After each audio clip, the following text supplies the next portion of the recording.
Get your tickets now for the 23rd annual edition of the OUTshine LGBTQ Plus Film Festival happening April 23rd to May 2nd. Don't miss our incredible grand opening drive-in event followed by 10 days of non-stop films from here and all around the world that you can watch at home. Watch trailers and get your tickets at OUTshineFilm.com now.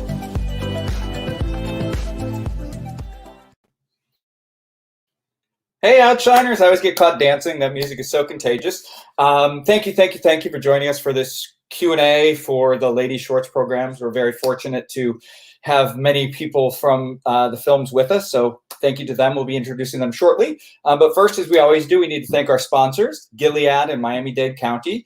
We always say thank you not only for your support of the festival, which is great, but your support of South Florida that really makes the community a great place to be. So, thank you to Gilead and Miami-Dade County, as well as our producer circle members. They really step up to the plate. You always say membership does have its privileges. So check us out, www.outshinefilm.com. Find out what producer circle membership gets you, as well as all of the amazing films that we have to present to you. So we are live. Welcome, all of you who might be watching on Facebook or YouTube Live. If you do have questions, please jot them down. We'll try our best to get to them. And you can get your question answered right here live with us. So without further ado, I'm very, very excited, as I mentioned, that to have a lot of cast and crew with us. So we'll bring them on and we'll start talking to them individually, but you'll get to know about them and their films. Starting with Natalie Theriault from The Taylor. Hi. Hi, join us from Vancouver. Look forward to talking to you shortly. Also with us is Joe. Thank you. I'm sorry. Joe Solomon and Francesca Reed with the film Eve, joining us from London. Hi. Hiya. Hello to both of you. Nice Thank you for being here. Thank you for inviting us. And also from London, seems to be the place to be, the film From A to Q, Emily Al-Fadli. Emily. It all looks so good here. I don't want to get rid of you, but I promise we'll bring you back and talk to you individually. And then at the end, we'll all have a big group hug and we'll bring you back together. Let's start with Natalie. Hi. Hello, Natalie. Again, thank you for being here. Your film was amazing. You'll hear that word amazing and fabulous used quite a bit during the session, but they're really truthful adjectives. And The Taylor is certainly fitting of all those adjectives. Talk a little bit about the story. Sort of, did you write it, or is it, how was the conception of the film made? Yeah, I wrote it. It started, I was at a party and I heard a story about somebody that had an encounter with a tailor. And then the tailor was elderly and they thought they had been their last client. And it just got me thinking about this character. And from that point on, when I was examining his life, I just started going into looking at why he was still in his career at a later age. And then, of course, it became a story about the relationship with my mother and this sort of craving eldership is how it evolved. Yeah, that's great, and I hear sort of the joy in your talking about it, and we'll talk a little bit more about that. Talk about the process. I think one of the things is everybody equates short stories with short time, and I understand that sometimes that does happen, but some shorts can certainly take a long time. So talk a little bit about the process, the pre-production, the shooting, the editing, and then how long from sort of when you sat down to start did we finally see what we saw? Right. So I had written the story maybe a year and a half before. I had reached out to Hero, who was one of the leads in the short, and he was on board right away. And then I contacted a producer. I had seen her short film at a festival here in Vancouver. And then I got sick for a while. So I would say I got it going in October of 2019. We shot it in January of 2020. And post-production and everything was done by the beginning of May. Huh. Yeah. Okay. Well, good for you. Yeah. So how did you find, so you found Hero, you saw Hero and you thought that's the person to play. Yeah. How did you find the other? We had a casting call, and Megan, who now goes by the name of Lee, they came to the casting session, and we had a really good turnout. There were a lot of actors that were really excited for a part like this to come along. And yeah, there was some great people that came out for it, but Lee was the perfect fit. Well, they're both tremendous. I mean, anytime you put predominantly two people on a screen, they each need to stand alone yet stand together, and they were perfect. Talk a little bit about the focus. It's sort of like Lee's story, yet you know the Taylor is this important part, yet you don't divulge too much information. So how did you walk that fine line of like, I need to make sure the characters are both compelling enough to start that people keep watching, yet I don't want to give too much away. And it was the perfect perfect sort of blend. Right. Well, I oscillated when I was writing on who's the protagonist. It kept going, is it the Taylor? Is it Alex? Like, I kept going back and forth. And then I just really decided that it was both their stories. It was both. I sort of had a dual protagonist, and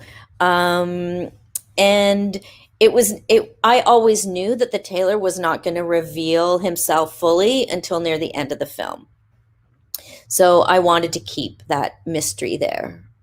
Yeah. And I got to tell you, I watch 700 films a year, and I'm like, oh, I know what's going to happen. I didn't know it was going to happen. So you did a perfect job. The writing, the directing. Do you prefer one of those? Like, do you want to continue to wear many hats, or do you think you might settle into a director role or a writer role? I like both. I really like being able to have a vision and then be part of all of it, to see it to fruition, and really be able to use that much of my imagination. And that you did.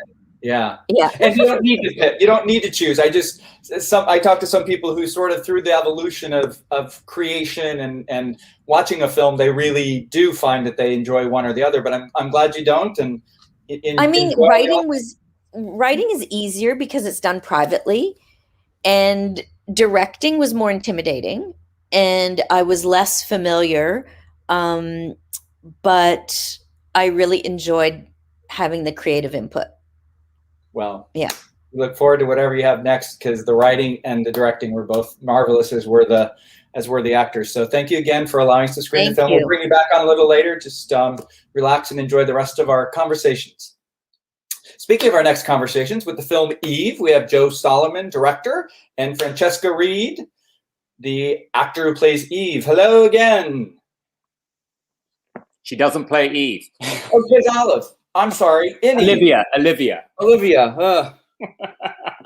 about that, Francesca. Please forgive me. You're forgiven. No worries. Thank you. Let's start with Joe. Same question. Did you write the film? Was it created somewhere else and then came to you? Talk a little bit about how the story came to you. Sure.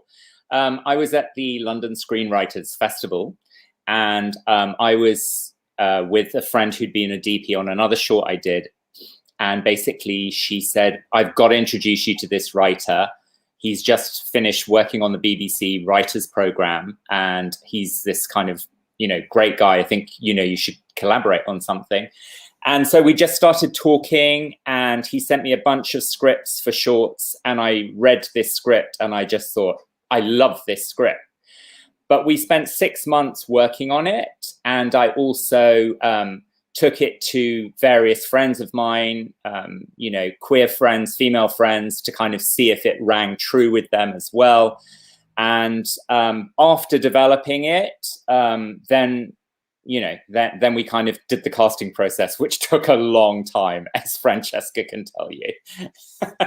That's a good story. How did you find? Was Francesca? did you go through the normal process, or did No. Joe see you at a I coffee did. shop? Talk a little bit about that, how you got involved. The casting process was so long, but that is because I did this very strange thing. Every time someone auditioned for me, I asked them if they knew other actors who would be good for the other roles, which is the weirdest casting process ever. But actually it worked really well. And I met some brilliant actors through that process. Not Francesca. Francesca I actually met through someone I worked with, and thankfully. Yeah, so what was your reaction, Francesca? Sure. Or did you read the script and you were caught up? Yeah, I just thought it was a really compelling narrative, and I think that being a member of the queer community, like growing up, you didn't see a lot of stories about people like you, whereby it wasn't just doom and gloom and you being chucked on the street and that you were being disowned by your family. And so I thought it was just a nice, fun, like quite titillating, like romance, as well as like this other bigger social commentary going on. And I thought it was a really cool opportunity to be involved in a great project. And the casting process in and of itself was like super fun to be involved in as well. So yeah. And how was the set? Was it pretty easy, collaborative? I mean, Joe seems like a good guy and a great director, so. He's absolutely hideous. I'm actually joking. I knew that was coming. I led right into that. Thank you for setting me up. So obvious. No, he's really great. And everybody was super. Like, it was honestly such a great cast, a brilliant crew, and it was extremely collaborative. I think there were some quite hard days when we were shooting as well, because when we were doing it was like some of the hottest days we had that year. I mean, you live in Florida, so like warm, but this was for England. We were literally crisping up like we were in an oven. So like, I think everybody kept really patient and kept their heads, at least on the surface anyway. Even if we hated each other underneath, we kept it civil, didn't we, Joe? Absolutely. And Joe, talk a little bit about the process. Like, again, I mentioned with Natalie that, we always think that short films are short time frames, and that's not necessarily true. Definitely not true. Definitely not true with Eve. I mean, the whole thing took 2.5 years before it finally was done. Probably 3 if you're talking about post-production. I mean, from literally when I met the writer to finishing it. So yeah, it was. And was that just was there anything in particular that made it that time, or was it just the budget? Because I know short films don't always have big budgets, but you do wonders with it. But we were lucky because we were awarded camera equipment through Genera, which was fantastic, and that was really amazing equipment. But in terms of finding crew and getting that whole side of things as well set, that took time because there was no money. So I contacted a lot of the film schools, and I met, like, most of our post-production crew came from the National Film and Television School, and they were like graduates, which was fantastic. They all gave their time. Yeah, I mean, it was slow to get everyone, because also for a short, it was actually quite a large cast, and we had about 30 people on set at one point, and I was like, wow, for a short, that's quite a lot. Note to self: no more films with weddings. Yeah, 2-person film. And Francesca, you sort of alluded to one of the questions that I had in my mind of fun yet social commentary, and you walk this line of having fun, getting people into the story, but there really was sort of this, layer on layer of the film where it really did have a message, and then the message didn't get lost because it didn't go overboard. Can you talk a little bit how you handled that? I mean, from my perspective and how I experienced it, I feel that it was inhabiting 2 spaces wherein there was somebody doing something that was expected of them, and they were fulfilling what they thought they should do, and then having an interaction with somebody totally changed their world around. I mean, to give Olivia her due, probably not that great as a sister to do that to your brother. I don't advocate for that. But the heart wants what the heart wants. I mean, you've seen me. And I think I gave that to Olivia. But yeah, I think it was the 2 things. It was like the fun, exciting, sexy, like romance, which is brilliant to see, like, and what you long to see as a queer person growing up. But there was also the fact that that person had been doing what was expected of them, the character of Eve, and then it got to that moment whereby she had to live her truth, whatever the cost of that was.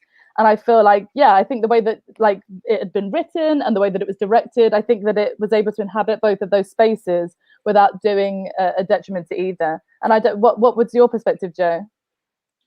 Well, yeah, I mean, I hope that comes through to the audience, but that you've expressed it perfectly, Francesca, because the whole idea was, you know, again, you know, from a queer perspective, I was really attracted to the script because it wasn't just gay misery. And even though there's a lot of films which I love, which are about troubled people, I wanted to show something where actually there's a kind of positive outcome from the film.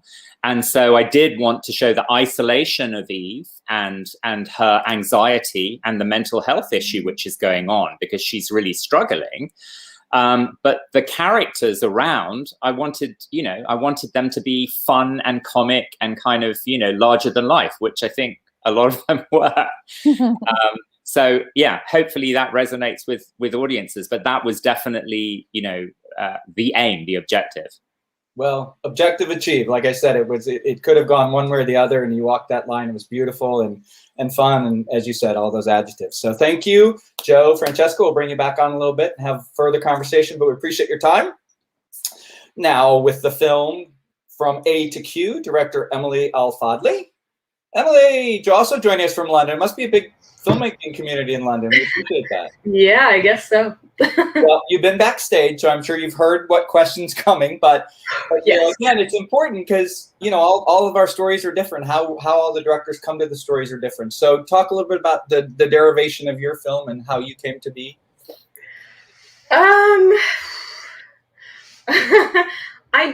Okay, that's kind of a really tough one. I don't know where it came from exactly. I think I was just watching a lot of like LGBT kind of media, like TV shows and stuff like that. And then all of a sudden, I just felt so inspired. Like these characters came in my head, the story came in my head. And then I started to realize that the story was actually quite personal to me as I was writing it. It reminded me a lot of like when I came out, the first girlfriend I had, all of that. So by the end of it, by the end of writing the script, it ended up feeling extremely personal, like I said. So it almost felt like I was writing my life a bit. I started writing it end of 2019, and we were going to shoot in April, but then we went into lockdown in the UK. So we were like, okay, we're just going to leave it for now. And we left it for about 6 months. We went to shoot in October of 2020. So we were still in lockdown, but there was a bit less restrictions. And in hindsight, I really loved the fact that we had that 6 months extra because it really helped develop the script more, because the script originally was like 28 pages. And then I ended up cutting it down to like 17 pages or something. So a lot of the story went, and the story kind of changed a lot within those 6 months. But yeah, I was grateful for that in the end. Yeah, sure. Well, and thank you for, you know, telling a personal story, whether you intended to or not. We appreciate it. I assume not always easy to see sort of your life on screen, but and talk a little bit about the process. So from when you got to start again, how long did everything sort of take to come to be? Yeah. So within those 6 months, so I mean, I guess from the end of end of 2019, beginning of 2020, I started sending the script out for feedback. I got loads of feedback back, started to like change things, rebuild. When we were going to shoot, when it got canceled, like I said, I worked a bit more on the script. The DOP helped a lot. She just literally went, no, we don't need this. We don't need that. That scene doesn't make sense. Why is this happening? So we ended up cutting it down quite a bit. And she was honest. She was like, look, this 27-page script is going to take you like a week to shoot. You need to cut that down if you don't have the budget. So let's go. So in October, when we finally went into production, it was a 4-day shoot in the end. So it wasn't too bad. And then from October to when the film was finished, it was December, like post-production done in December. So 3 months. Yeah, like 2.5 months. Yeah. Wow. Congratulations. And that's wonderful. And I'm glad you said the director of photography was aiding you, because sometimes people look at that and go, stop. I know. I mean, I felt like that a little bit. We did have talks, I was like, are you sure I can't keep that in? And like, yeah, but it's fine. One of the things I loved was the relationship between your characters. They were sort of discovering themselves, discovering who they were, and not only their sexuality, but they're still at that age where they're discovering really everything. So I like that. I love the fact that you could tell there was a synergy between them, but there was some hesitancy. Was that sort of natural, or did you have to do anything to sort of bring that out? Were they very comfortable in their own skin? Because at that age, that's hard. Yeah. Well, the actors were obviously much older than that, but yeah, I mean, so again, the great thing about the 6-month break that we had from when we were meant to shoot until October time is that it gave the actors a lot of time to kind of get to know each other a bit. I kept in contact with them. They were talking to each other. I hope to God now they're friends. So, I mean, I think they built that relationship, that friendship themselves a lot from the audition process. So when we auditioned them, I think it was maybe beginning of 2020 or end of 2000. I can't really remember exactly, but we made sure to cover like all of the, what's it called? All of the like, oh my God, what's the word? Like vulnerable scenes. Like we made sure to cover those in the audition because we really wanted to see if these two could gel. And they did. They were very emotional with each other and it was just perfect. And then, like I said, over the next 6 months, they chatted a bit more. They got to know each other. And then I made sure to allow rehearsal days because if you don't have rehearsal days, that could really ruin everything. And it helped so much. Like from the first time they did the scene in the rehearsal to the last time they did the scene in the rehearsal, it was so different and it was so raw and it was just there, so yeah, that shows, I think, for sure. Yeah, it does. The other thing you mentioned, your DOP, which I think sometimes that gets lost on films that are sort of, aren't outdoors or don't have necessarily what we could call quote breathtaking scenes. Yet Sure. The lighting and just the, some of the photography we've just shown, it was really, it was beautiful. It was, for lack of a better term, simple yet very effective. Yeah, exactly. Yeah. I mean, for sure. Yeah. I don't know if it's very good to say I'm a very simple filmmaker. Like, I don't think I'll win any awards for like the type of shot I've asked for, if that makes sense. But yeah, no, our DOP, Bea, was great. Like when I write a script, I don't think of these things. Like for me, I'm just like, she walks down the street, she turns left, great, whatever. But like everything else is just built by, the DOP and like their ideas. And it's just like, I was mind blown too for a lot of it. So and that's, I think, a good director who really gives things to people to do what they're, what they do. So, all right, Ellen, thank you so much. We'll bring you back and talk to you a little bit more. Appreciate it. Thank you again for your lovely film and for your conversation. Joining us also from the film Leap is Aino Antonio, the director, as well as Juan Bayo, the producer. I apologize if I get your names wrong, but we're very, very happy to have you. And where are you joining us from? Aino, where are you? Hello, can you hear me? Yeah, we can. Yeah, okay. I'm in Buenos Aires and Aino is far away from me. Well, we're glad you're here with us in Miami. So thank you very much, and thank you for your short. We like to start the conversation by talking about how you both came to be on the project. Is my microphone working too? It is. Yes. Great. So I would like to just make a correction that Juan is the co-director of Leap. Thank you.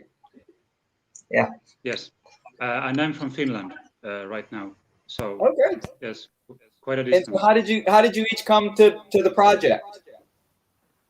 We worked together in a short film, which I was also directing. Juan was an actor, and we made a theater project later where I was helping. So I guess we found we were on the same wavelength about many things, and thought about this little project in a very short time. And yes, that way, just through the flow of independent filmmaking, I suppose. Yeah, Yeah. and neither of you were the writers, am I correct? Or I wrote the script.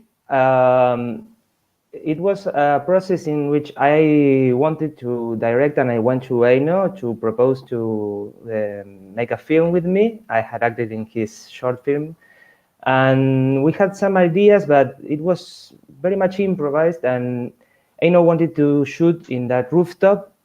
So I went to visit it, and I had this like sudden image of the two girls on taking the sunbath, and that's where the little script came from. and why in that? What was there something about the rooftop itself that you wanted to shoot there? Did it just spark some? No, I think like the original idea was to just make something, shoot something. And the script came later, actually. I think the first thing that we had was just a couple of ideas that we bounced back and forth. I think the original idea was to make a short film as if it was a poem, as something that works in the minimum amount of time. Actually, the original idea was to make the short in less than 1 minute, for the final duration to be 60 seconds. Later, we found out that it wasn't possible if we wanted to tell the story that we wanted to tell. And well, it's still very short, less than 3 minutes. But yeah, we had like several beginning ideas, short duration. Then Juan came up with this script, and the location is actually from the home of a friend of mine who's also Finnish, but has been living in Buenos Aires for the last 30 years. And I had visited it several times, and it made such a big impact on me that that I wanted to shoot anything there, really. Yeah, it's beautiful. So and talk a little bit about the process the story of really came later. Talk a little bit about the process The story of really came later, yes. Oh, okay. Talk a little bit about the process of making the film, how long it took from sort of the start to the finish, and any funny stories along the way. Maybe 3 months or 2 months, all in all. What do you think, Juan?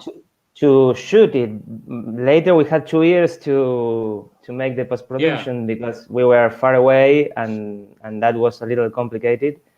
But the process, it was a little improvised too. There was a team who worked with us that we all worked for free. We had very little money, and with 2 actresses that we knew from the theater environment, and so we rehearsed many times, and to build that action that was very simple, but that we wanted them to understand, or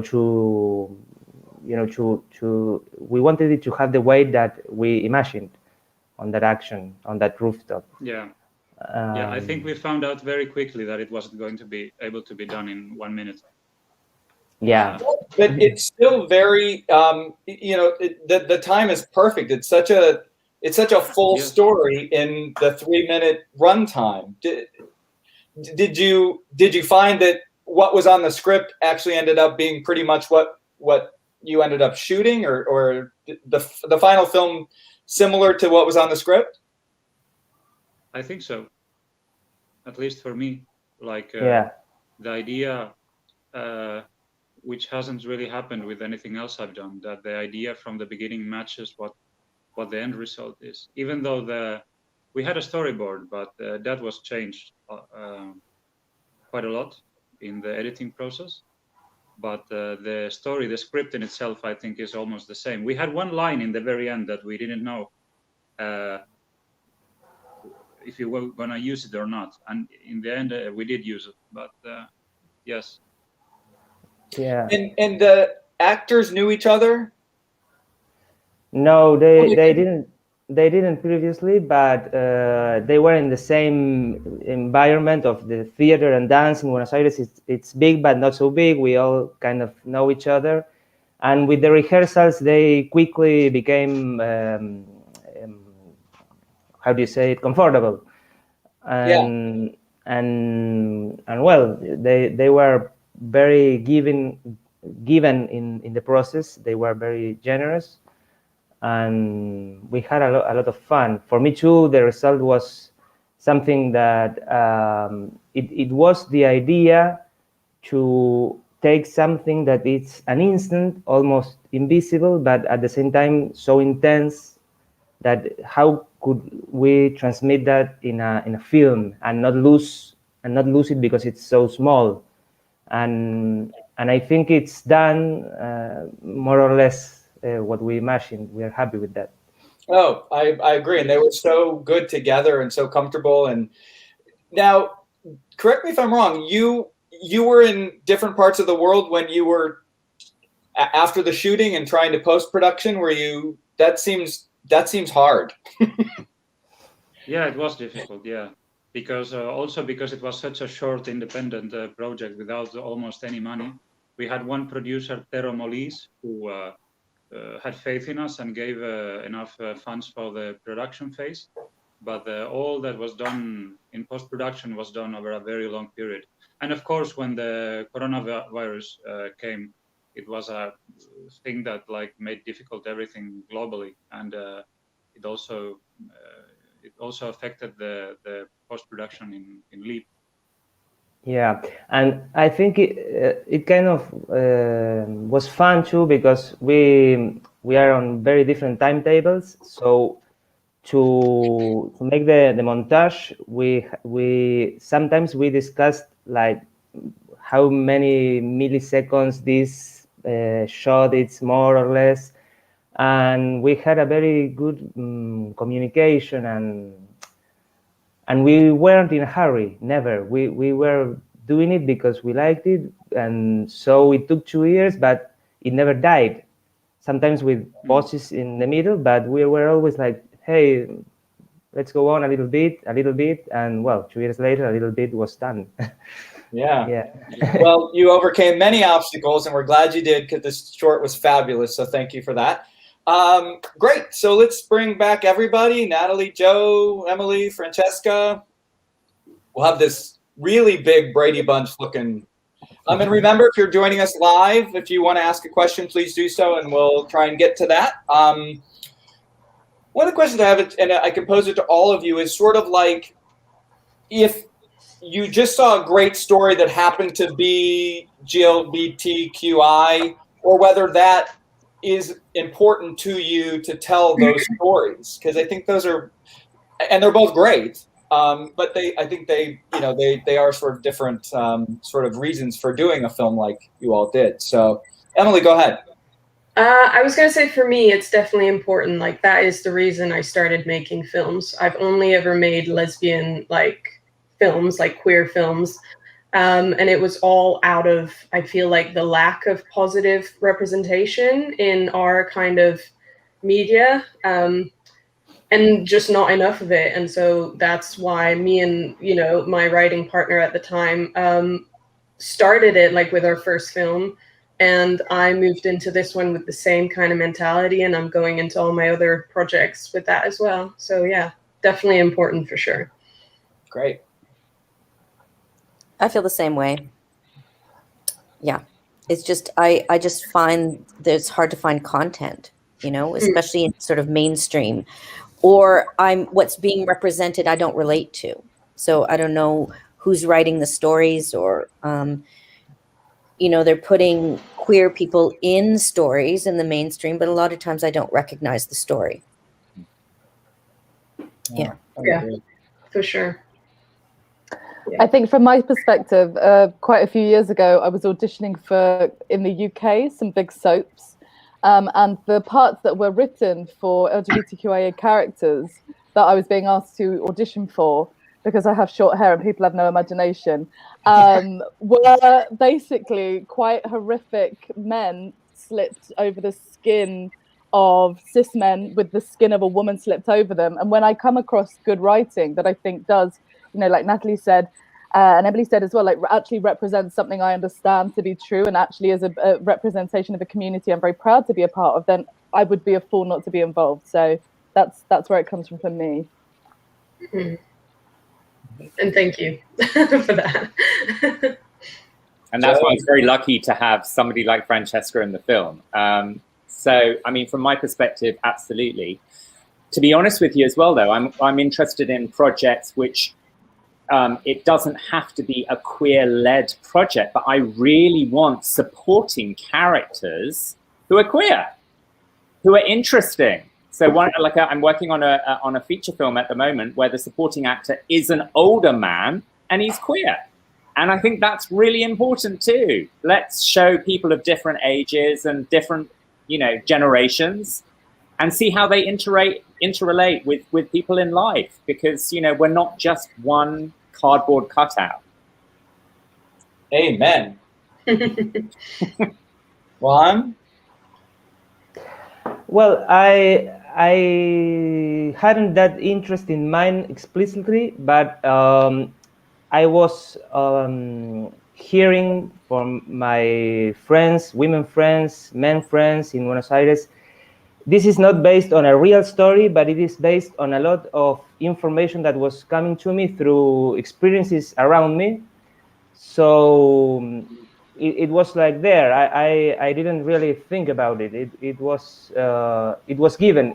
When I talked to it with my friends and about the short, they came up with more stories that reflected this situation. That is the situation where maybe something isn't quite defined, but it can be questioned, and it's more natural. It's not so terrible, even though it feels like, whoa, what's this? So that was in the air when we wanted to shoot it. Sounds like your friends had given you more script material for future shorts. Yeah, I wish. Well, that's, again, as I say, I think the fact that we can see ourselves more and more on screen, regardless of the outcome, is important. And we thank you all for doing that. I'm going to step away from sort of your individual shorts. I think filmmakers who make short films often are they're categorized as somebody who wants to make a feature and just made a short to make the feature. And I just it sort of angers me that people don't always see shorts as succinct and often harder to tell stories. And whether or not you want to make a feature, that's not always sort of, you're not making a calling card for your feature. So talk a little bit about that, about sort of the art of short filmmaking and sort of any issues you have with people who say short filmmakers are really just frustrated feature filmmakers, which I. For me, it was about the story. I was just writing something that was a moment in time. So the story is what gave me what the format was going to be. It was never going to be, it was just about two people connecting in a moment in time, and that was going to be that. Yeah. And it was a lovely story at that. Thank you.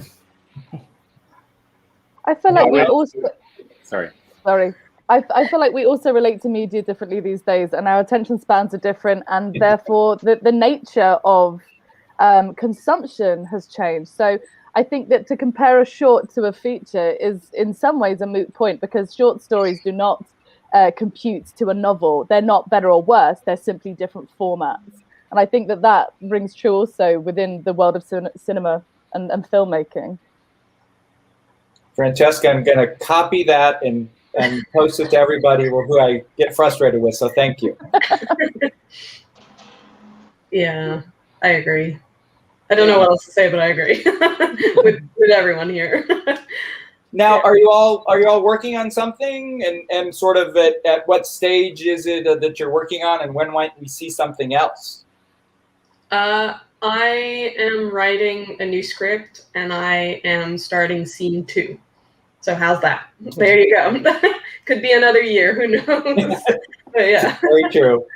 Yeah, but hey, congratulations at that. So. Thank you. I'm developing a feature with, sorry. I'm developing a feature with the same writer of Eve, and I mentioned that briefly as well, which is actually about a young teenage boy, and it's a road trip movie, and he kind of runs away with his mum's car to find this girlfriend, but he actually he recruits a queer older man from the retirement home where he works to take him to this to find this girlfriend. And they have this lovely intergenerational relationship, which is what attracted me to the script. Oh, great. I look forward to seeing that. Yay. I've got another short film that I've written, so I'm just waiting to get some grants to make it. And I'm also developing a TV series. It's a police drama, and the lead detective is queer.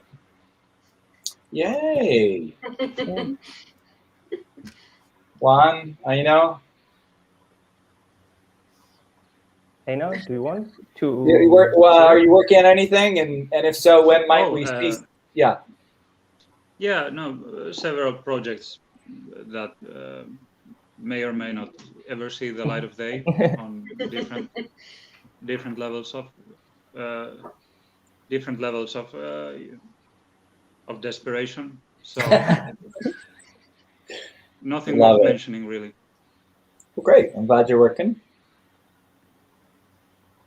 Yeah. All right. No, very, very green here. Also writing some stuff, talking with actors and actresses, but just waiting for the right conditions. It's a little rough.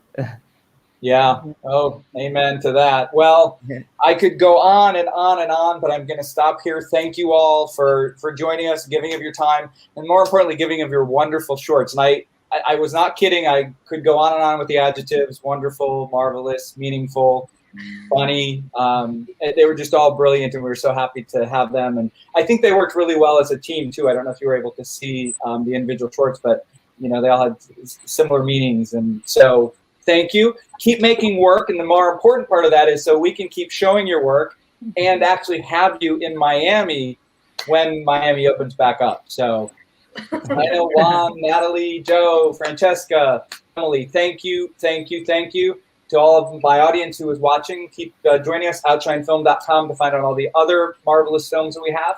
And I think we're going to leave you with a trailer from Emily's film, From A to Q. And thank you all again. Thank you. Thank you. Thank you. Hey, what's up? I've been meaning to talk to you about something. You good? What? Give it to me. Right, everyone, get your textbooks out.